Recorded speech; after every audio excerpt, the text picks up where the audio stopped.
Welcome to Tamara Lynette Tales. I'm Tamara, and I spill the tea on your favorite reality stars. Married at First Sight, Season 15, Episode 2. So they seem to have a formula that they're sticking to, which is dedicating the first 3 episodes to wedding prep and the actual weddings.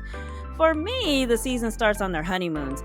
That's when we really get to see their personalities pop. But in the meantime, let's walk through some of the highlights from this episode. Oh, but before I do, if you're a small business and would like me to showcase one of your products and review your website on my channel, be sure to check out this video for the details. I have already received some great products that I can't wait to share with you.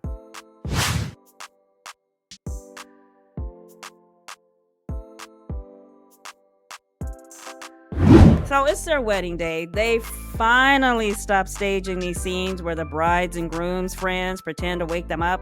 Come on, folks, there's an entire camera crew in the room already. They're awake.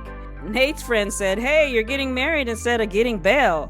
Okay, so as I suspected, Nate's run-ins with the law were more than just a phone call from police telling him to stop his bad behavior like he described in episode 1, because that's not a thing. Stacia said she's worried that his expectations of a wife might be too different from who she is, to the point where she would have to change herself to the core.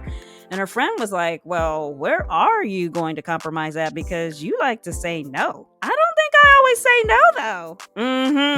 Oh. So Stacia and Nate's friends roll in with gifts from their soon-to-be spouse. They both purchase each other a Polaroid camera, so they may have a little something in common. Who knows? So Stacia opened her little ring box, and she was very excited about her lab-created diamond ring. Now, when it was time for the wedding, Nate was low-key having an argument with himself at the altar. "I'm nuts. Where you at? Why you gonna do me like that? Damn."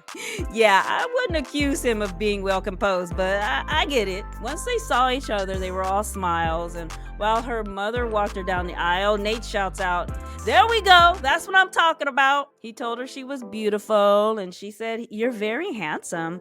So Nate's family said he's adventurous, loves a good sunset, would rather talk about aliens and the Mandela effect instead of small talk. He's a Devo who cares a lot about his teeth, and his outfits have to be fire. But he will have her back, plus he's a freak in the sheets. Now, who in the 50 Shades of Grey would write that for a wedding ceremony? To me, what that says about Nate is that he hits and tells. So I bet their sex life is going to be broadcasted out to them streets. Stacia's family said she graduated with 2 degrees, has secured multiple sources of income to create generational wealth, but be prepared because she's always going to have her eyes on you. Don't be afraid if you catch her watching you late at night because she sleeps with her eyes open. Now, I wonder what that's like for her. Does she at least blink, or are her eyes just wide open, collecting dust? Does she wake up every morning with dry eye? Where's her frequently asked questions section? Anyway, when it came to the kiss, they both leaned in and got their little lips smacking on. I thought she'd be the type to give him the cheek, so I was happily surprised by that. Now, through the confessional cam, Nate carried on about her being tall and thin and beautiful and having a lot of hair and nice teeth. It sounded like he was talking about a horse. And Stacia, in her own words, is an uncomfortably clean person. Her place looks like a model home. It's not functional, just for show. And Nate says, "Oh, you're nuts." She had a good sense of humor about it. So far, Stacia's coming across a little more easygoing than she seemed to be before the wedding. "Okay, girl, I see you." So they head over to take pictures, and Nate compliments her on how small her waist is. He's like, "I like that." So his comments about her appearance throughout their wedding so far were giving me pause. But when I thought about it, if it were the other way around and he was built like The Rock, would I be mad at her for commenting on his strong, muscular arms that could hold you tight, his big broad shoulders that can make another man think twice about looking your way, those thick, well-defined legs to run after you around the kitchen sink, or a butt that you can bounce a dime off of? Ooh, shoot, what were we talking about? Oh, Nate, that's right. Nate and his comments on her appearance. I'm gonna let him slide for now. It's only day one. So to the confessional cam, individually, they both said they're happy with their match. They are attracted to each other and excited to see what happens.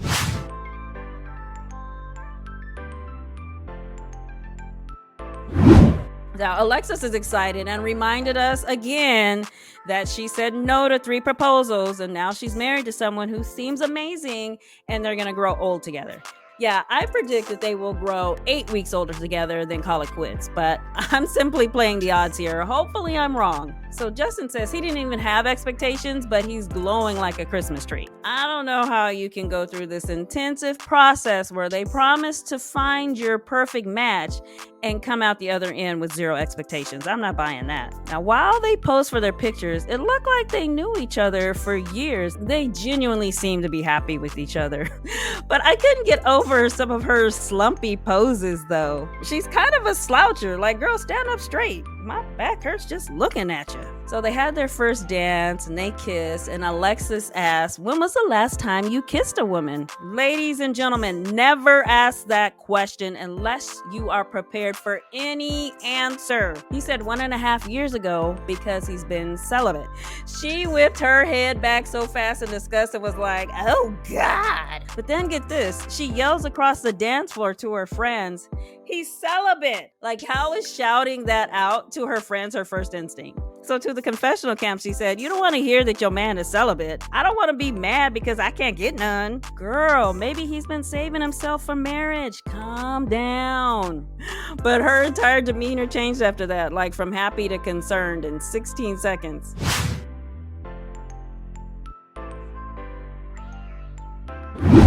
Lindy went shopping for her wedding dress and Miguel went shopping for his tux.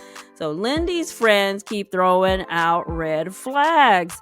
They carried on about how small things can make her spiral, that she's lived such a sheltered life, she wasn't exposed to much, so there are basic things that she's still learning. Like she spins out of control easily, and they're afraid that she's going to overthink the little things like, did I say something wrong? What does he mean by that? So they're hoping that she doesn't go over the deep end, worrying about what did he mean when he said that. So on their wedding day, in one hand, Lindy's concerned about being so sheltered growing up and how it may have a bad effect on her marriage. But then on the other hand, her friend says, yeah, Lindy's relationships are nothing like they were when she was growing up.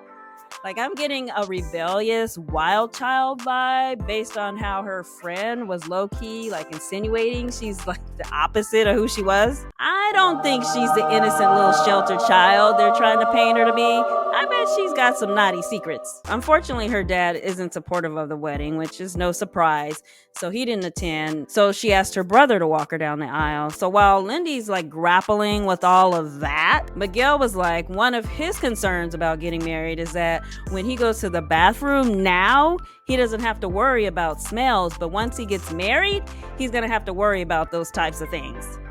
First of all, I can't believe he said that. But if having to light a match after you poop is one of your biggest problems, then honey, you don't have any problems. So when she finally made it down the aisle, they were both happy with each other. Lindy's friends and family said that she's the type who can bring out the best in people.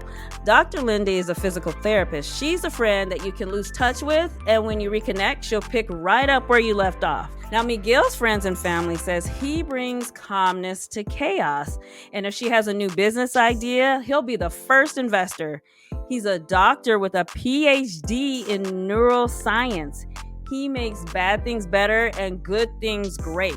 So right now, Miguel is my favorite, but do not hold me to that. I reserve the right to change my mind in lightning speed. Anyway, after they exchanged vows, they both went in for the kiss, and he even did a little face grab. Okay, Miguel, I see your passion, but just so you know, we don't like our hair and makeup to get all smushed up like that. So after the wedding, Lindy's excited and she says like Miguel is hot. And Miguel pulls out some type of dice and explains that it's from Dungeons and Dragons and is the holy grail of D&D. Like he and his friends were rolling it to see how the first kiss was gonna be. Miguel, don't lead with the Dungeons and Dragons paraphernalia. You're totally winning by being the hot guy in her eyes. Like let that marinate in her first. To the confessional cam, Lindy thought it was cute that he has a nerdy hobby and is passionate about something. She said she feels starstruck, like, oh my God, that's my husband. If she can keep her spiraling under control, they may actually have a good shot.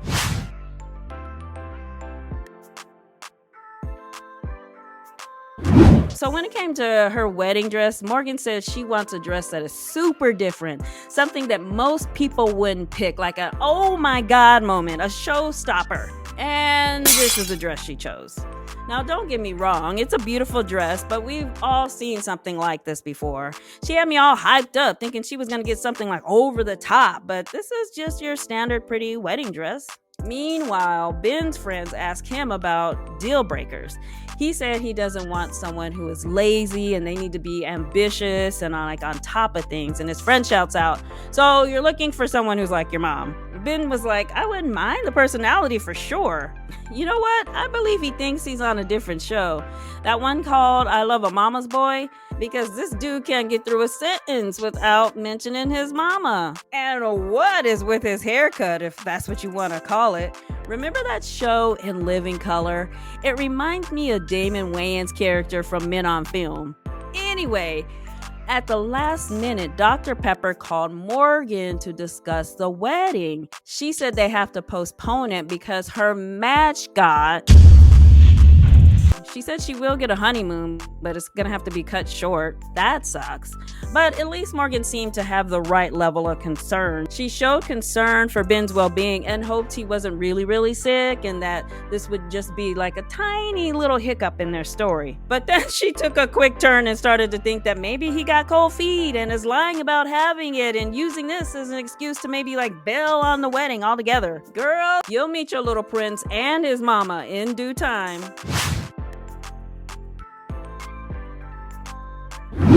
So Mitch is looking for a tux, and he says his biggest battle is going to be getting over his commitment issues because he usually cuts and runs.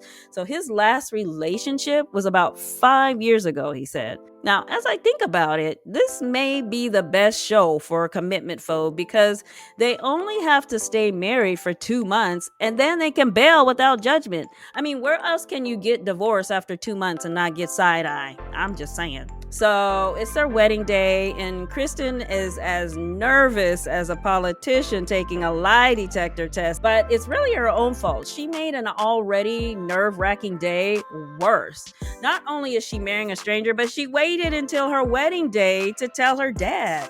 And she's afraid of what his reaction's gonna be, like if he'll even agree to walk her down the aisle. So she doesn't even know who's gonna walk her down the aisle yet. Meanwhile, Mitch walks up to the venue looking like he lost a sword fight. His head was all cut up and taped up. He said he went surfing and his surfboard hit him in the head. Well, it turns out that Mitch is a little groomzilla. After his stylist finished shaping his beard, he yelled at her, "This is not what I wanted. I do not wear my beard like that." She was laughing, but he was cussing. He was serious. It's too effing short. So his friends were trying to reassure him that he looked good with it shorter. And he said, "It's my day and it doesn't matter what you think. It's about how I feel." The friends tried to reassure him again. He's just like, "Let's just change the subject. Stop consoling me. You're making me pissed. Next subject." So let's take a quick look at what his beard looked like before and after. She literally took paper thin, a non-measurable amount off. She basically just cleaned it up and he lost his crap over it. Then to make matters worse, no one in the room knew how to tie his bow tie. So he's like, "I'm standing here sweating, feeling like an a-hole at my own wedding." This dude was on one. Meanwhile, Kristen's dad shows up and she tells him that she's getting married. So, as she's explaining it to him, we learn that prior to today, she only told him it's a matchmaking show. He didn't know that she was signing up for a show where she was gonna get married. No wonder she was so extra nervous. So he's like, I can't believe you want to do this. I've gone on vacation with people I don't know, and it was a disaster. This is not a vacation. Well, technically, Dad, they do get an all-expense-paid honeymoon, so you're kind of wrong there. He said, I think you're insane. So they try to add a little suspense by ending the scene with her saying, I hope you'll walk me down the aisle. And the dad says, I don't know. So I guess we're supposed to be on pins and needles as we wait for his answer. This may sound cold, but I could care less if her dad says no. I'm not here for the dad. I'm here for the train wreck relationships.